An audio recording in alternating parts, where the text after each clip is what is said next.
کیسی ہیں آپ؟ خیریت سے ہیں؟ چلو بات کریں. السلام علیکم. علیکم السلام. جی بھائی حکم کیسے کریں. ہیں آپ؟ اللہ تعالیٰ کا بڑا احسان ہے. Thank you. آپ خیریت سے ہیں؟ جی الحمدللہ. آپ سے الحمد. 2-3 باتیں مجھے پوچھنی تھی. میں جی اہل سنت سے سیدہ صوفیہ سرور جی بات کر رہی ہوں. جی سسٹر. مجھے 2-4 باتیں آپ سے پوچھنی تھی. ایک تو مجھے یہ بتائیں کہ امی عائشہ پر آپ کا بہت اعتراض ہوتا ہے.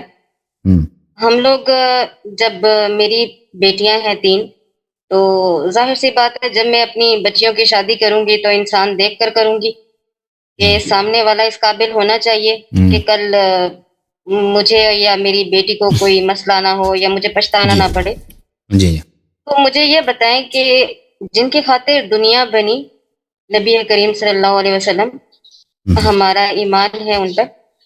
جب اللہ کی ذات نے امی عائشہ کا نکاح ان سے پڑھوایا تو کیوں ایک اپنے پاک محبوب کو جن کی خاطر دنیا بنی، جن کی خاطر زمین آسمان بنے، جنت دوزخ بنی، یہ سب کچھ، تو پھر اللہ نے اپنے اتنے پیارے نبی کا نکاح ایک ایسی عورت کے ساتھ کیوں کروایا کہ جو پاک بھی نہیں تھی، جو پہلی شادی صدیقہ نہیں تھی بھی نا. نہیں تھی. پہلی شادی نہیں تھی.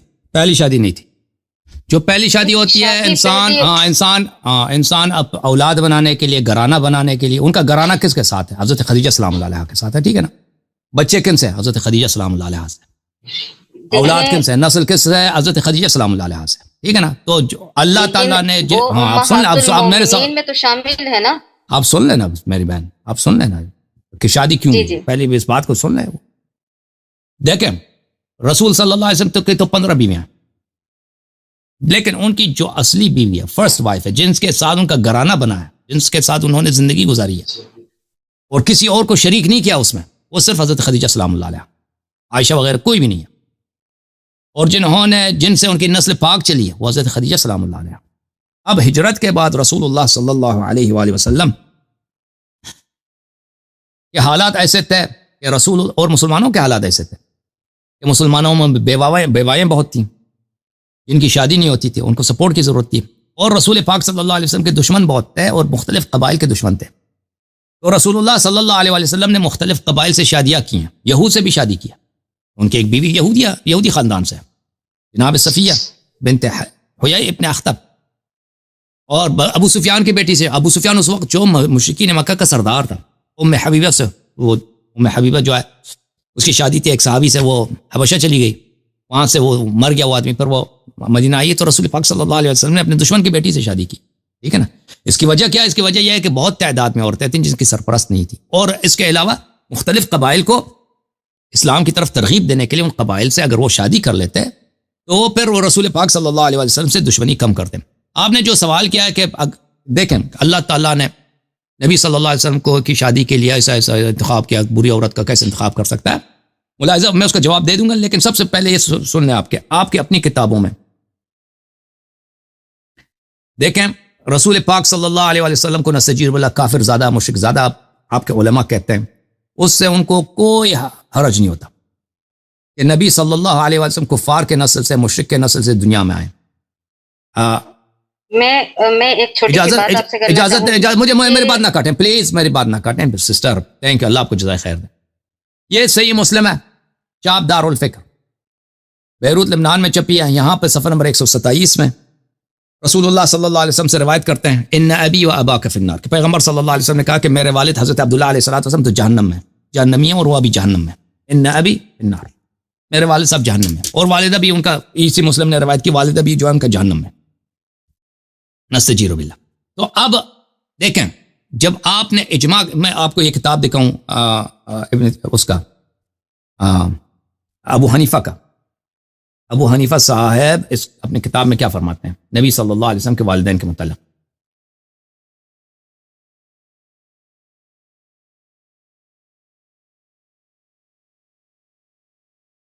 یہ رسالہ ہے معتقد ادلت ابی حنیفہ فی ابوی الرسول صلی اللہ علیہ وسلم. ابو حنیفہ رسول صلی اللہ علیہ وسلم کے والدین کے متعلق کیا کہتے ہیں؟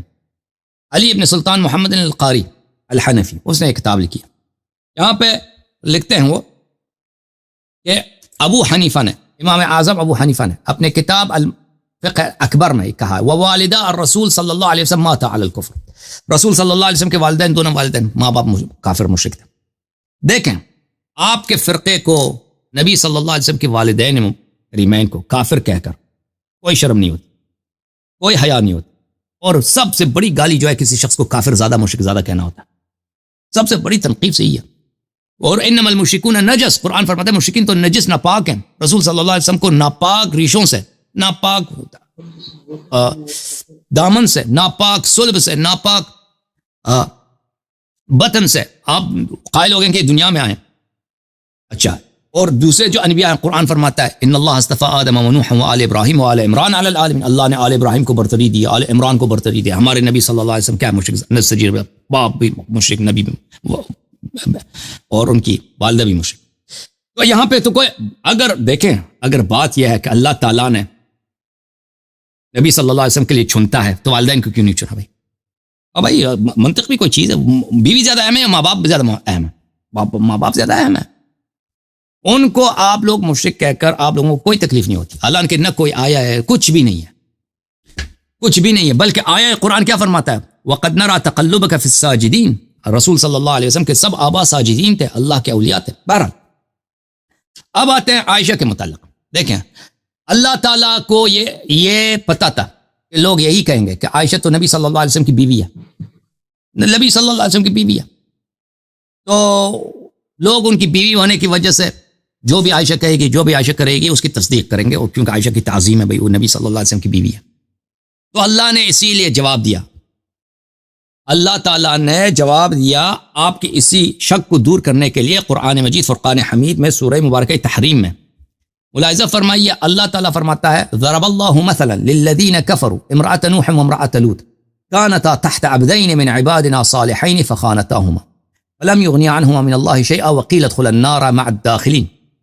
میں آیت آپ کو دکھاؤں قرآن مجید فرقان حمید میں،